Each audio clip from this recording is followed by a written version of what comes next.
is Laura. And my name is Isabel. And this is Pleasure Talks.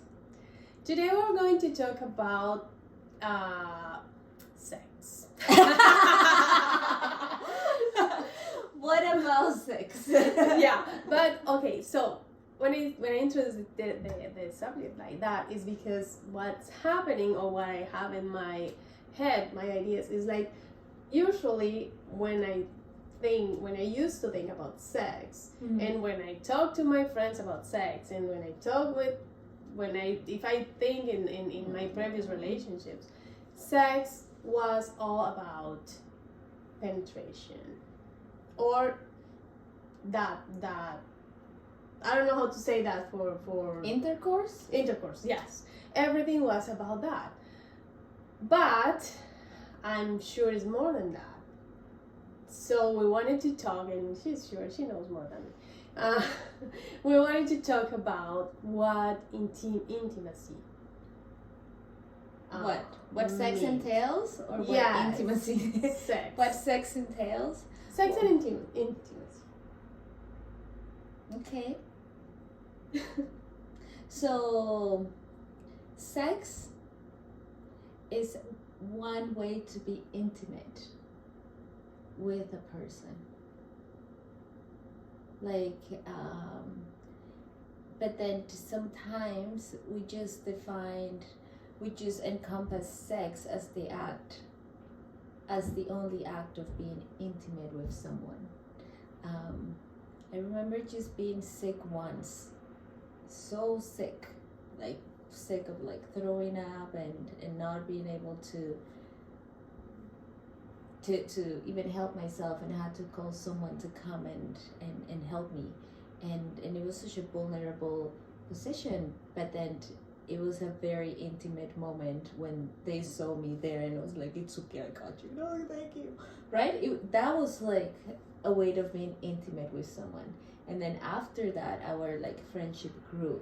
So being sexually intimate, right, the act of being sexual can also be a way to build up within that intimacy. But being sexual, the activities within that can be so vast. We don't have to only focus on the penetration of a penis into a vagina. And why we give so much focus and attention to this? Because of social media, and that pleasure is mainly is from a male perspective, right? Because we could also say that we envelop the penis instead of the penis penetrates the woman, right? Yeah. We could also switch that perspective on how we see.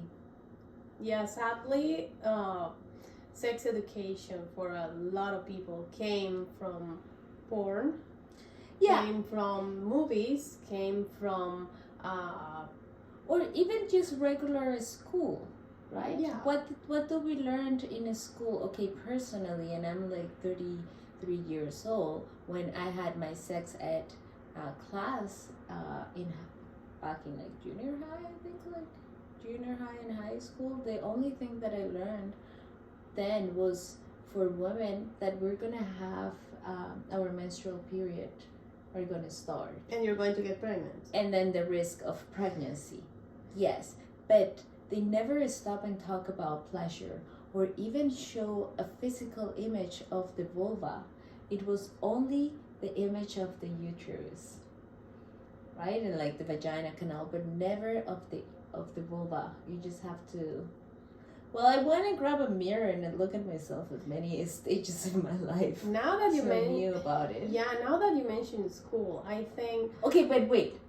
But for men, it was about their erections and unwanted ejaculations, uncontrolled ejaculations. So you can see within the explanation of the male development, there is already focus around their pleasure through the ejaculation. Yeah. But they also didn't teach how to pleasure women, if that's the type of relationship they would like to pursue. Yeah. Anyway, sorry. Yeah. No, it's okay. Well, that about that, my middle and high school was in a only girls school. Yes. And I remember I was about 12 years old and I didn't know anything about, how do you say in English, coitus? Yeah. Yeah? You're talking about intercourse. Yeah, intercourse. I didn't know anything about it. And then they took the entire class, like 3 different classes, to this big classroom, and they were telling us about that. But they were just telling us how the penis penetrates the vagina. And that, for me, that was like a very shocking situation. Yeah. I think all my innocence just stopped that day. Oh. But not in a good way. Mm-hmm. Not in a good way. I didn't go to find a mirror to look at my vulva. I didn't do that. I was just so like, what? And I was 12. But that was, well, as you can see, 0 sexual education at home. 0. Oh yeah, no, at my place was nothing. At my house was like also 0 sexual education. It was like, you are old enough to know that you can get pregnant, so it's up to you whether you get into those type of behaviors or like in way So of it being was or that not. type of behavior. Yes. Yeah. And I think like when I turned around like 15, the way that I like interact with others, especially with men or boys, it was then I felt a lot of like women in my family just keeping an eye on me and telling me, stop touching and stop hugging. You need to behave in this specific way because men will want something from you, but they never talk about that. Yeah. So that's something, right? And it's always this fear of being sexually assaulted as well. Yeah. And if we go back while we were talking about the information we got in our school years, since the beginning it was about penetration. It was always about penetration. They never mentioned anything about couples the same Well, the other things that happen outside of penetration when you are sexually intimate with someone, they never talk about the endless kissing and the different types of kissing you can have. They didn't talk about all of the different types of touch that you can experience with your partner. Other parts of your body where all you of can the feel erogenous parts of your body, right? They didn't like stop and talk about, well, say it. no, about all of the different juicy things you can do to your partner to bring them to climax, Or even yourself. Masturbation. Talk about masturbation. Was like a no, we couldn't talk about. In fact, I have people in my have friends that they don't see masturbation as an option because since we were young, that was a taboo. That was something that you don't even talk about it. That was no.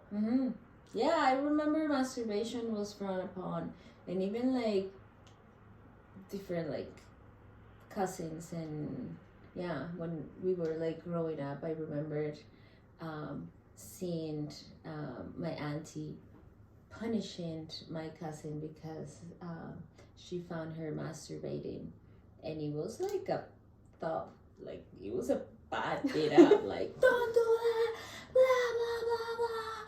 And I was like, oh God, why? And I would like look at my mom being like, well, for real? And my mom was like, Of course, Laura. And I was like, wow, it's interesting. And it was like only many years after when I said, no, I want it. Yeah. And I just like started to create spaces where I could be intimate with myself. But it was tough because I always shared my space with my sister. So yeah, I was happy when I moved out. Okay, let's go back here. So when at the beginning of this talk I was saying that we were talking about sex, it's because our whole body can give us pleasure in a sex way. Help me with the In a words. sexual way? In a sexual way. Yeah, but as we have the idea, because of everything that media tell us, it's about media, school, even at home, it's about penetration. We can just not recognize or not being able to find pleasure in other ways. Outside of those, yes. I remember today we were looking at this TikTok. Mm-hmm. What do you remember the wording about? It's not about penetration, like Yeah. Just thinking about the different ways you can come that does not require penetration, and it was just like, you can like glide, you can vibrate, you can hold tension, you can lick. so many different ways. But again, it's a male-centered idea of pleasure, and women pleasure sometimes just ignore. But one thing it's I have different clients who they love their partners very much, and they get along very well. It's not that they want to break up, but then every time they are intimate, it's always rushing to the penetration, always rushing. And then as women, they don't stop that, or they don't feel they could stop that, or sometimes they've been asked so many times in such a short period of time that they just agree. And sometimes they become so mechanic at saying like, well, let's bring the lube so it doesn't hurt you, right? Not or it even is giving light. the time to... Yes, it's not allowing the time for themselves to be ready to then accept this penetration, right? So it's always rush instead of like... I love that. Accept the penetration. Yes. I love that. Sorry, keep going. Well, I don't know what I'm talking about anymore. No. But that's true. Even because of the not enough information we have about our own bodies and about how to find pleasure, we as women, we can rush to that penetration too, thinking that that's how we're gonna come. Yeah. But then, as we know, women can come from different ways. It could be clitoral, it could be nipple stimulation, it could be point G, it could be penetration, it could be 1, 2, 3. Anal penetration. You know. Yeah, of course. But the thing is, and why we need a coach, is because we don't know that. It's not common knowledge. The common knowledge is penetration is the only way, but being able to get to know yourself, being able to get to know what you like, being able to allow yourself to feel in different ways and to explore, that's new. So, Lara, how can a person, not only women, how can a person start recognizing their own body and feeling different ways? Of course, even having a relation moment with your partner, at the end there's penetration, but how to allow yourself to explore different ways? To explore different ways within your body, kind of like you could start with self-pleasuring yourself alone, right? And if you don't have that habit of self-pleasuring, then start thinking about the activities that make you feel very pretty and like sexy. So if you're into fashion, so put on those clothes and that makeup that makes you feel very empowered. And then look at yourself in the mirror and say, you're looking good, right? So you start giving yourself that like praise. So you start cultivating a new way of like talking.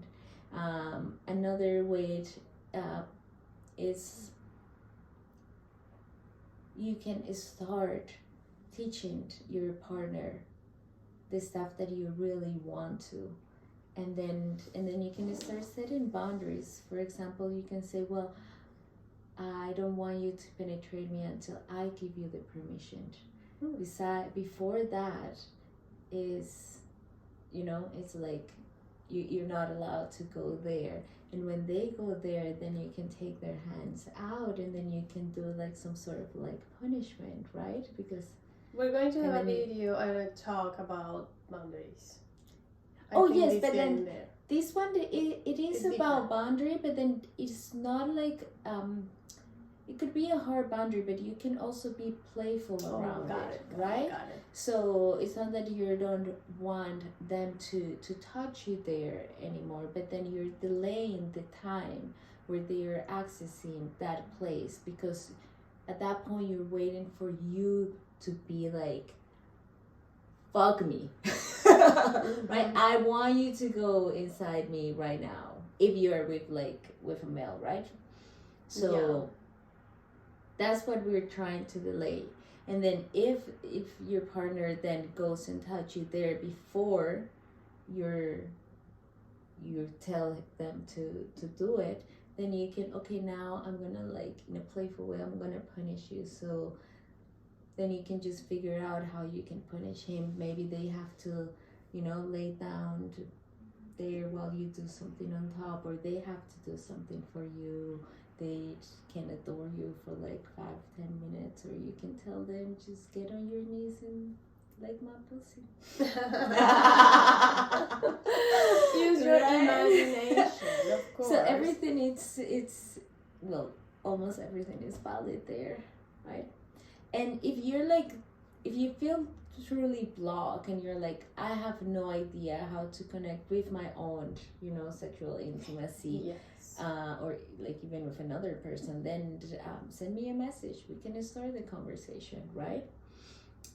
Because as you open up, or even journal about what is it that is blocking you to enter into that stage. And sometimes, like, there might be some past trauma that you attach a specific meaning to it, and you don't want to deal with that. So by writing it down and bring it to the forefront, then you can start processing that. But be very mindful. It's very important that you seek a professional if you're going too deep and you don't know how to process those emotions.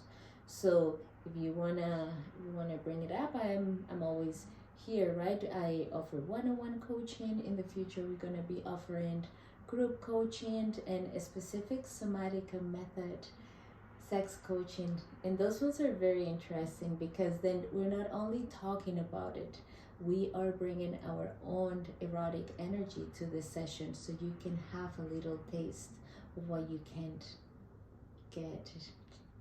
Okay, that's another talk. Okay, so what we wanted to bring to this conversation is to open our minds about, it's not only penetration. That's not the only way to get to feel pleasure. In fact, if we're going to have a video about this, it's the gap, the organs gap, and orgasm the orgasm gap. And it's you may have heard about this, but it's a high percentage of men that say they always have an orgasm when having intercourse. It's over 90%, while in our side, we're talking about heterosexual relationships, women, it's not getting to 60%, not even getting there. And it's one of the reasons can be that being centered in penetration, not being able to give us the time to our bodies to I don't know. Process, and also, like, it's the idea that women also come just from penetration, but sometimes they might need more than just like one way of stimulating. It could be penetration plus some vibration and stimulation on their clitoris, right? Or they just need to be turned on in their mind, so then they can connect with their body. So yes, this like orgasm gap is present within this vision of like heterosexual relationships, but then it affects all women, because we're all being socialized like we were straight. when that doesn't happen. So the story of people who are like lesbian or even more within the queer community, there is a more equitable orgasm, right? Because if you come, then we can like take each other turns, instead of just sometimes seeing the woman as just like, oh well, you can still accept the penis and you can still accept, you know, this penetration even though if you're not liking it, because you have like, you're like kind of like being used as an object just to penetrate instead of just truly connect. And that's the part that a lot of women just numb out and allowed their partners, male partners, to use them. Yeah. And that's where the disconnection happened. And if you're one of those, I encourage you just to, in a way that is safe for you, to stop that kind of activity, because every time you allowed, you know, someone to do to treat you like this without you actually feeling that pleasure, then it's your self-esteem and it's your self-esteem breaking a little bit. Yeah, I think that happens a lot. I can now say that did happen to me at some point, being in the middle of intercourse and not feeling anything, but not being allowed to stop the other person for whatever. Yeah, and then you doing. say, oh, I want to stop. Oh, no, I'm just going to come very quickly. Not even being able to say it. Mm-hmm. Because at least if you're able to say, hey, I'm not feeling it, let's stop, let's change, let's whatever, the reaction of the other person is going to tell you how connected are they with you, if they are using you, or they really want to have an balance in the relationship. But not even being able to open our mouth and try to stop when we're not feeling it. Yeah. And after talking with Laura, I'm being able to. Yeah, and this is not like a single story. This I got lots of people telling me a very similar situation where they just like accept sex, and in a way sometimes it does feel like being sexually assaulted even though you're consented, right? So once again, it's based around this perspective of like sex is penetration. So if you're my partner, then you should put up with it. So I give you everything else, but no. Yeah, it's much but more. No, it's a lot more. And that attunement with your partner and seeing sex outside of just that specific activity can bring you so much pleasure, joy, and connection.